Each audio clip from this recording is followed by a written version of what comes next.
Well, Ian Braithwaite, as probably many of you know, has worked as a vet and other things around North Australia and the Territory for many years, several decades. And it says in your programs that expect to be challenged by some of what Ian's got to say, so we'll look forward to that. And if David provided some more detail around the old cattleman's adage of like gets like, well, I'm sure Ian's going to provide a bit more detail around what an old cattleman told me when I first got here, that, boy, manage for the average season and let the country have the rest. So over to you, Ian. Yeah, thanks, Tom, and also thanks to the Luke and the Northern Territory Cattlemen's, and also to Bayer Australia, who have supported me travel and hospitality-wise to give this talk. What I've titled my talk is Balancing the Beef Business and Back to the Basics. I think that by implication, I think the beef business that we deal in every day is very, very unbalanced, and we look for blue sky ideas to try and solve these problems. I think there's some really basic things that we really need to re-look at.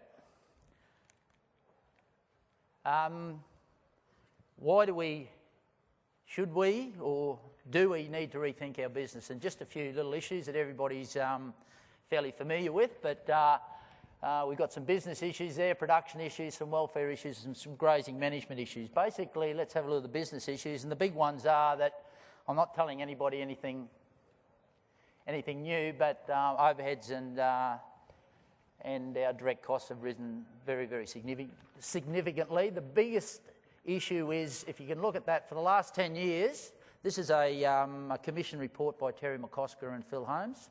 80%, in 8 of the last 10 years, 80% of beef producers have spent more than they've actually grossed. So basically, the lifeblood's been squeezed out of our business, and I would think probably now is an opportune time that before the blame game starts, which it will very soon when it's a dry year and all these things are against us, that this report was commissioned 3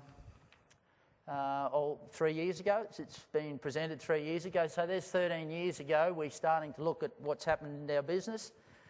That's pre the 350 kg weight limit in Indonesia, the suspension and live export trade. And may I hasten to suggest that maybe the white ants have been in our business for a little bit longer than that. And maybe we should be looking at our own business and not laying the blame on somebody else. Just in production, this is the cash cow result. Weaning rates varying from 34 to 70%. Now, just be mindful of the fact that cash cow project, the definition in Northern Australia was north of Brisbane. So those higher weaning rates were probably representative of some of the southern forest country. I would think, in my experience, and I'm pretty operational every day for most of the year, that the average weaning rate on four-year rolling averages in Northern Australia probably just makes 50%. So we're going to take a spike, but don't ask anybody, a spike in weaning rates, but don't ask anybody what they've done either the year before or the year after, and that's just the cycle of our cows. Mortality is greater than 4%. Some MLA research stuff by Alistair Henderson, I think it's about to be released, and reaching up to 14%. Now, if we're losing cows at 14% in Northern Australia, it's pretty hard to drive a profitability curve. Some of these welfare issues, we can see some of these upfront welfare issues, spaying, castration, dehorning.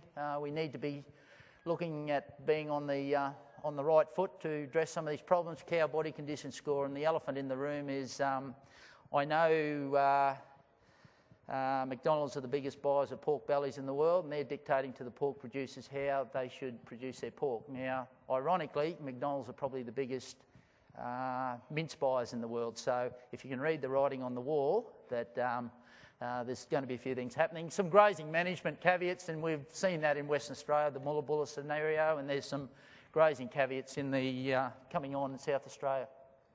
Now, a cow that's pretty synonymous with Northern Australia, just from a business and cost point of view, she's got a mouth in the lick trough. Is it the right supplement? Are we feeding this cow for production, or are we feeding it for survival? So there's some key questions we've got to answer. In terms of our production business, a cow in that body condition score, I cannot get in calf if she's got a calf at foot. So the only way I get her in calf is when I wean her, which sets her time frame for calving outside of a 12-month calving interval. Welfare-wise, she's bordering on a welfare issue, so if we don't do something fairly quickly to that cow, there's some welfare implications. The other thing you see here is the grass surrounding her. As you see, this is the end of the growing season, March last year. I saw this, so I took this picture. She's surrounded by perennial grasses. There's not a lot of body of feed left. This has been one of the 3 best years we've had. There's some grazing management issues there.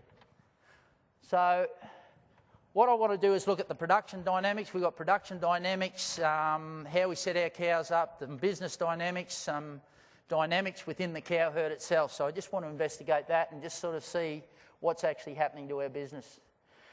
Definition of Northern Australia, basically Townsville broom line. Fairly significant to differentiate. Simply a lot of the cash cow stuff has come from results south of that line. The reason it's unique, Northern Australia, is that predominant wet summer and dry winters. With the exception of some of the basalt country north of Hughenden, we're not in the frost zone, and we have a small chance of spoiling winter rainfall. So the grass we grow at the end of the growing season is the grass we've got until the fires take it away, or we eat it down. The big thing is these green dates, and the green dates, the definition that is a 70% chance of a 35 mil rainfall event over 1 week. So that determines our optimum calving patterns. And this is pretty significant to understand, because I went to Broome a couple of years ago and the question was, what does this fellow know about our production systems in Broome compared to the Gulf country? It's all defined by this green date. And the green date here is just some data right across Northern Australia, but you can actually see that chance of breaking rain happens from mid-December to mid-January. Right across the north. So again, defining the optimum calving periods.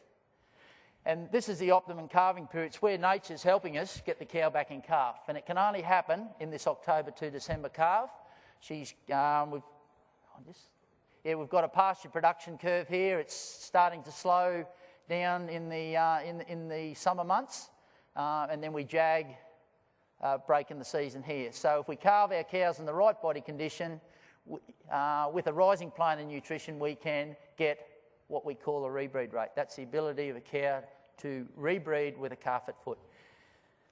If that rebreed rate is 80% or more, we don't have to keep any calves in the rest of our year time frame.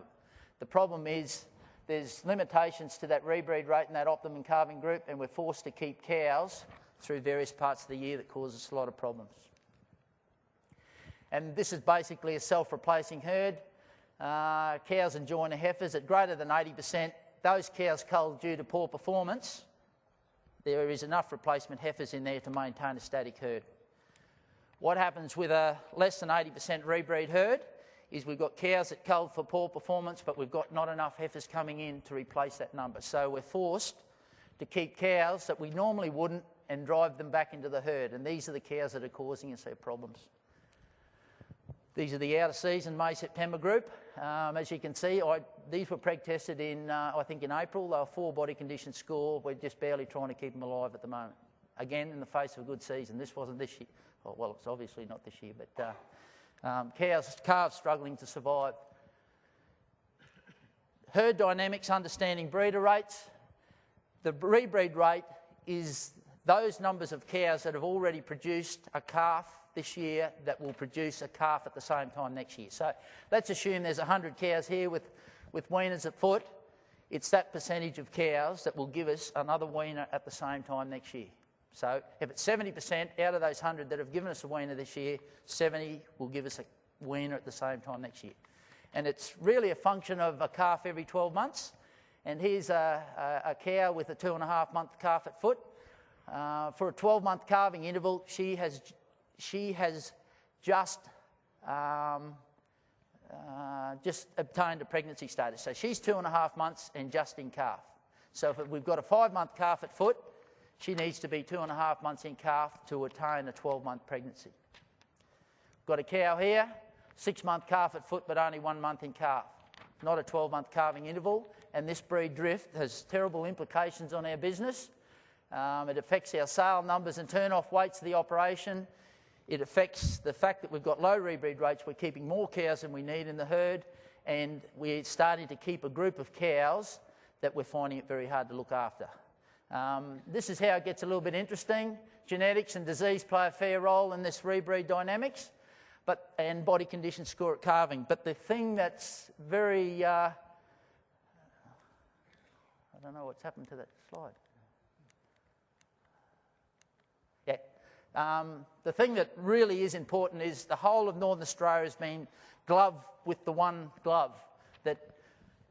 Within that period, within that line of Northern Australia, there's an optimum calving, an optimum beef production area, and I've just sort of focused in on that. That's sort of a Mount Isa Tennant Creek line and up to the Elliott Tablelands Highway and Daly Waters.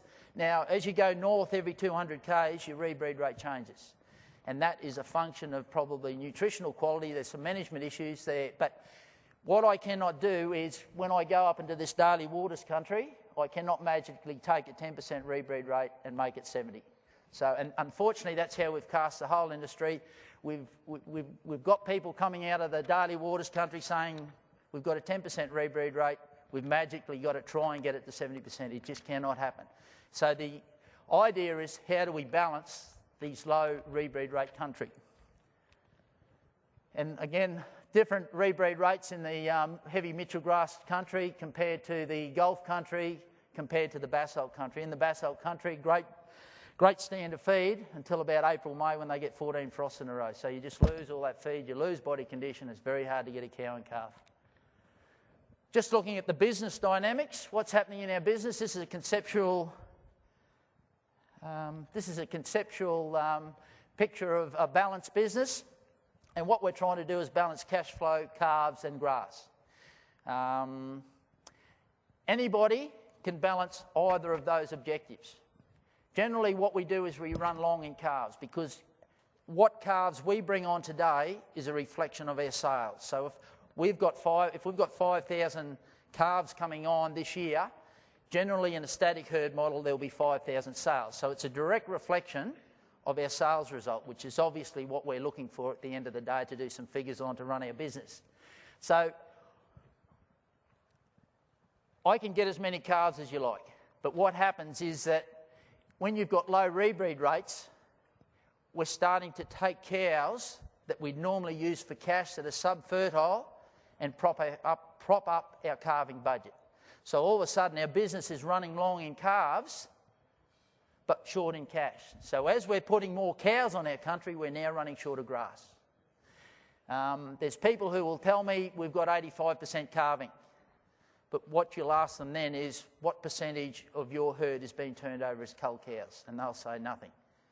There's no cull cows coming out of the herd. So they're propping up their whole herd by keeping these sub-fertile cows, which has terrible implications genetic-wise for the rest of our business. And this cash flow, we talk about being cash flow poor. All our operational costs should be paid for by cull cows. So if you've got $1 million operational costs a year, I know there's $1 million worth of cows that aren't performing in that business that should pay your operational costs. So that's a fairly indicative indicator of what is happening in the business, is how many cull cows are you selling a year. And this, as the business becomes unbalanced, it's not a linear deterioration in cash flow and grass.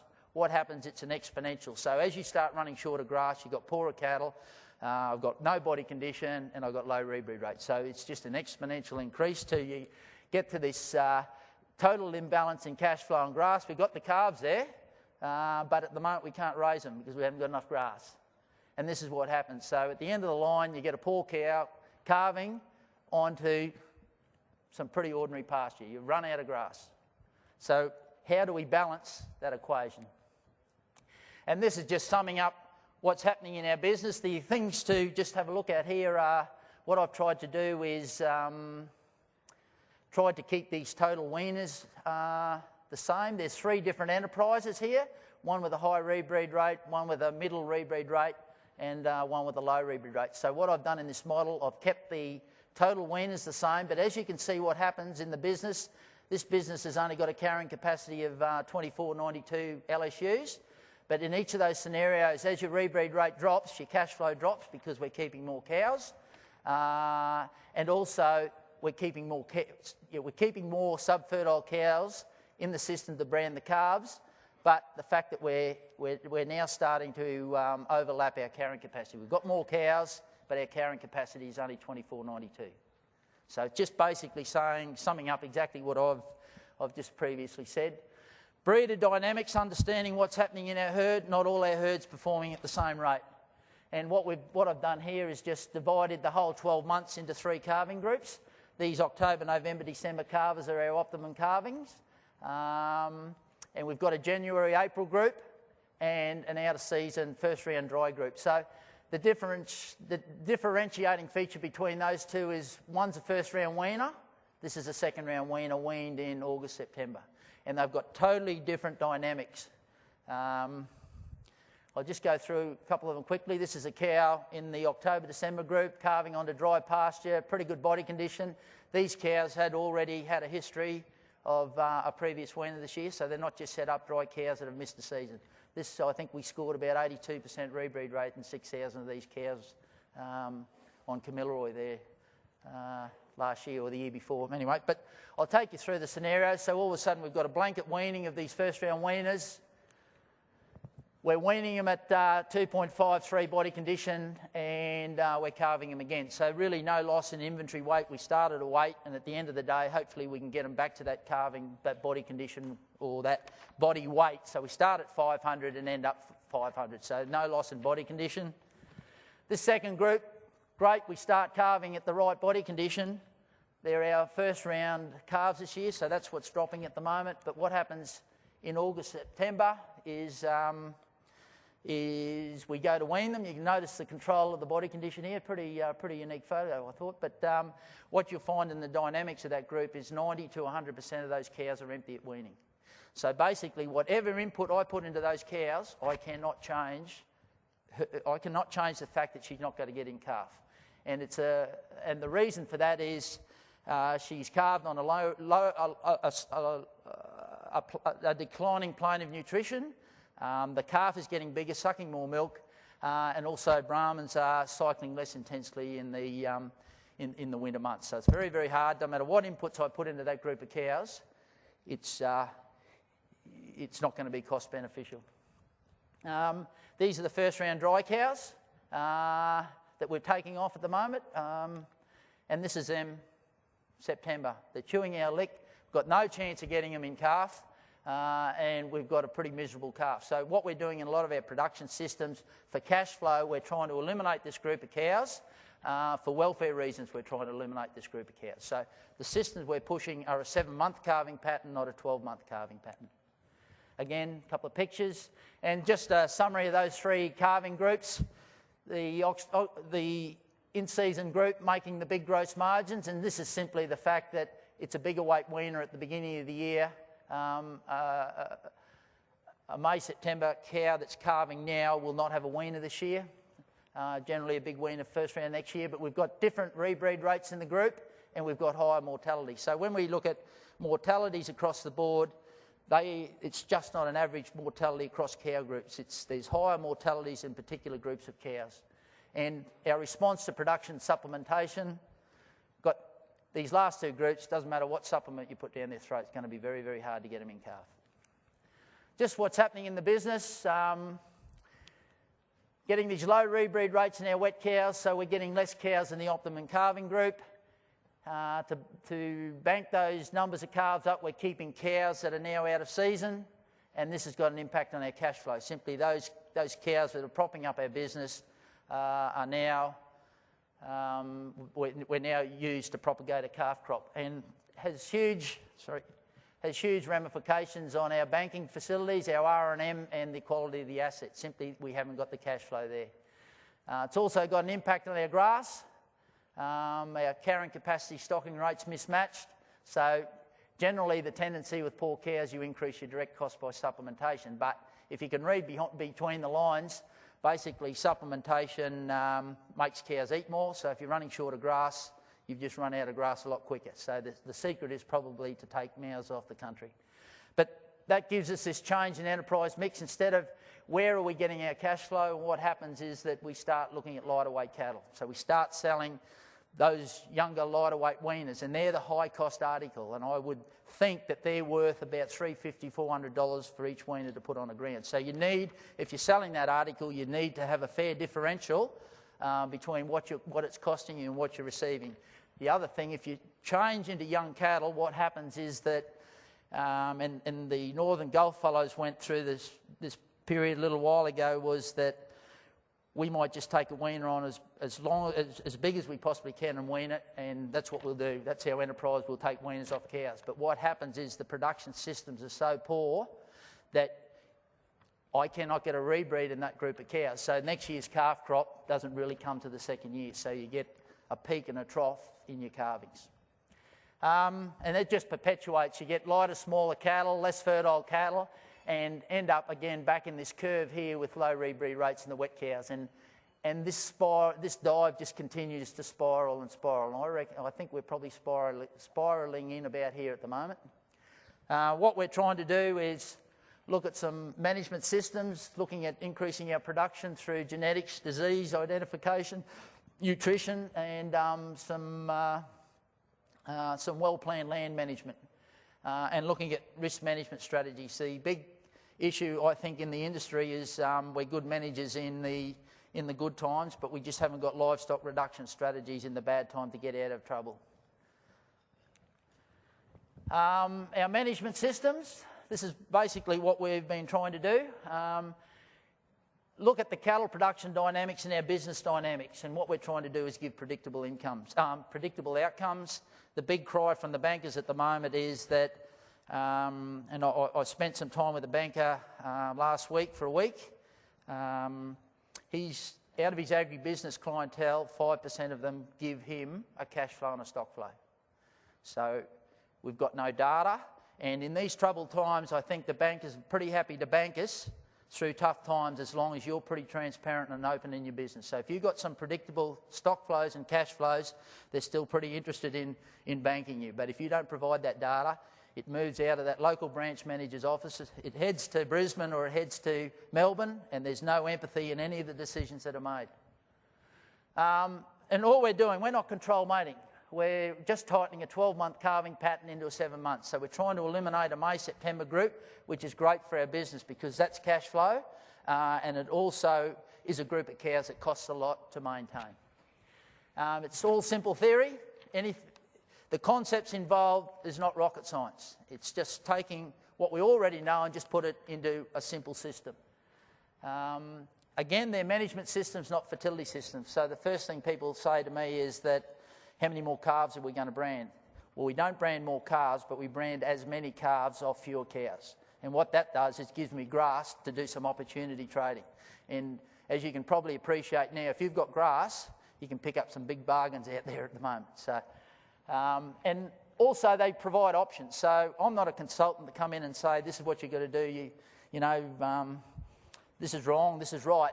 There's so many permutations and combinations in this game. All you can do is leave people with options for both their business and management decisions. And it's an industry that's production obsessed. These systems are profit driven, not production focused. And I mean, that's probably in terms of my peer group as vets, that we are very, very production orientated. I think we really need to swing that around and look at the profit, because like I said, if you've got 10% rebreed country in that Croydon country, that top-end country, doesn't matter what you put into those cattle, it's not going to change much. I could change it 10 to 20%, but I'm not going to change it from 10 to 70. So looking at your country and become more driven by profit and not production, I think is probably pretty important. And I know there's some NABIC stuff coming up that somebody said to me, oh, can you give a talk on reproduction? I think the only way you get reproduction right is if you look at a cash flow positive business. So you try and... If you're looking at a cash flow positive business, you've got to screw down on some of that production stuff anyway. What do we need to know to change? Some body condition score. Poor cows, 1.5. Just go through some subjective estimates of body condition, but these are the sites that scare you. I don't mind seeing a poor cow, but poor cow with a baby calf doesn't leave you a lot with options. Body condition score 2, 2.5 cow, 3, 3.5 and 4. So basically they're just a subjective estimate of how much energy is in that cow system. And it is also a great risk management strategy. So if you've got cows now in 4 body condition, as opposed to cows in 1.5, there's a risk management strategy. You've got time to make some decisions, where if you're a 1.5, it's going to be a fairly tough haul. And here's this curve that probably everyone's seen. If you calve a cow in the right body condition at the right time of year, there's a chance of a 75% rebreed rate. So here's our body condition score, and here's our rebreed rate. So calving our cows in the right body condition is the key to the rebreed rates. Just quickly, the biggest factor affecting our body condition score at calving is when we wean. Here's a curve when we've weaned in April.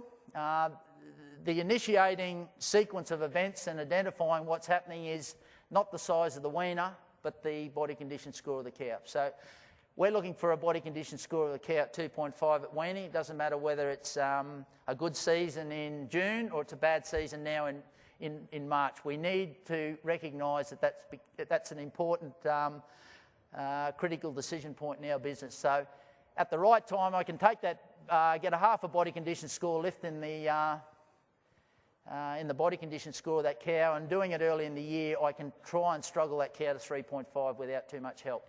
But what happens if we leave it late? I've got no chance of making that body condition score. And that's generally when we pull the supplement truck in and try and build that body condition score on the cow. And here's a couple of cows that we probably need to make some decisions at. 2.5, what we're trying to train people in is not look at the size of the weaner, but look at the body condition score of the cow. And they're probably ready for weaning right now. 2.5, we've got some chance of getting those cows to 3.5 at the end of the year. Maybe not on the basalt. Now this is the biggest issue in our industry. This is what has wrecked our industry, carrying capacity stocking rate. And I'll just explore that a little bit better here. We've got a 7 km by 10 km paddock. So we've actually got in that paddock about 18,000 acres. And at an industry stocking rate of an LSU to 20 acres, we can run 926 head. What's happened in Northern Australia is that we're expecting cows, these are 2 waters here, 2.5k radius waters, we're expecting cows to walk all this way for a feed and back. And all they're doing is walking body condition off. This is a really important factor. Oh, sorry, I'll just go back to these waters again. The sustainable production capacity of that paddock is only what's in the area of these 2.5k graze kilometres. And that's 484. So in one instance, we've just, without knowing, we're expecting to run a lot more cows than what's really available at sustainable production levels. And this is a really interesting factor. 81% of Northern Australian cattle don't walk more than 1 kilometre from water. That's come out of Lee Hunt's work on pigeonhole. So 81% of our cows sit around the water for most of the day. And we're expecting them to walk out here for a feed. And this is a pretty typical site. Don't see anything for 2.5k, but can't see the calf or grass for 3k. Everything lives in that 2.5k grazing radius.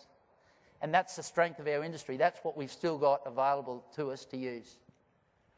And basically, if you put on a set of walking shoes, you're just walking energy off, and this is just a maintenance energy requirement. Walking 7k to and from water, 10.5 megajoules of energy in this class of cattle.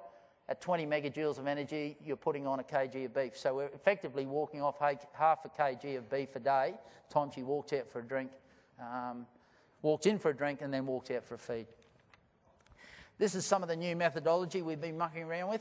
We've been talking to some valuers about it, but our carrying capacity is based on permanent waters, and you're assigning a number of breeders per permanent water. So this place here has got 50 waters in that particular sort of country, which is probably the Killarney type country, I think the expectation is 180 breeders per water. So the carrying capacity for that, sustainable carrying capacity for that place is 9,000 LSUs.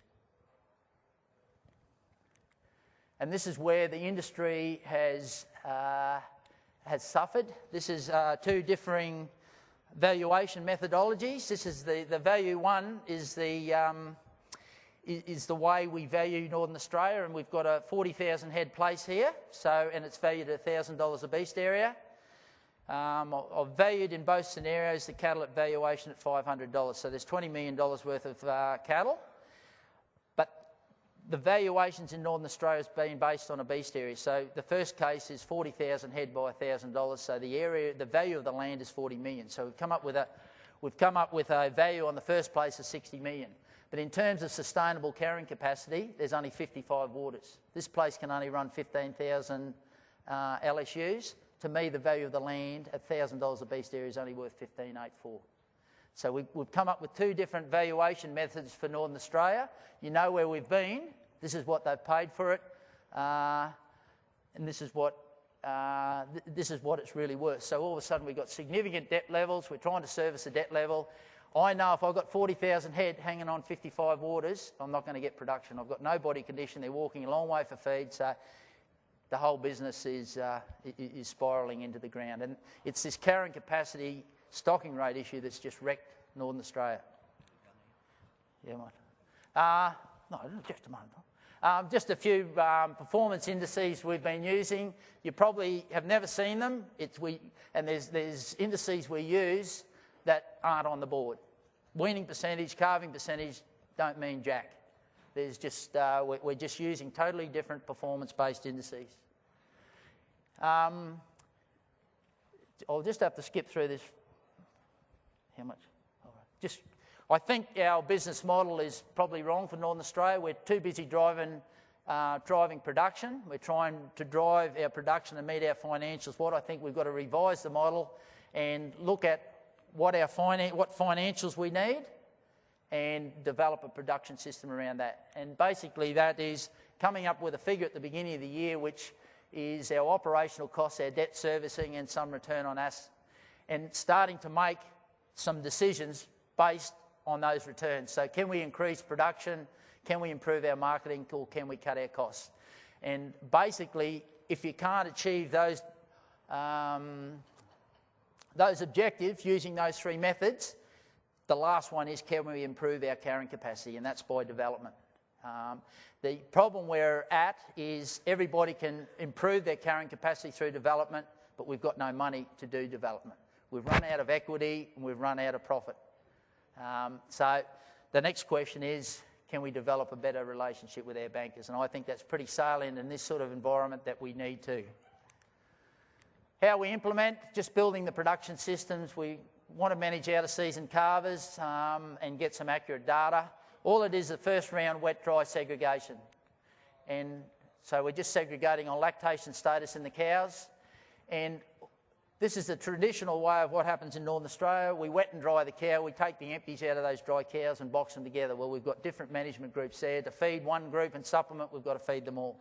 All we're asking people to do is separate the dry cows and keep them separate. You can do whatever you like with the rest of the operation. And there's a few decisions you can make regarding how intense you can propagate that operation. But the dry cows provide us with the cash flow requirements for the year. So that's all we're asking people to do, keep dry cows separate and not put them back after they've been preg tested back with the other group.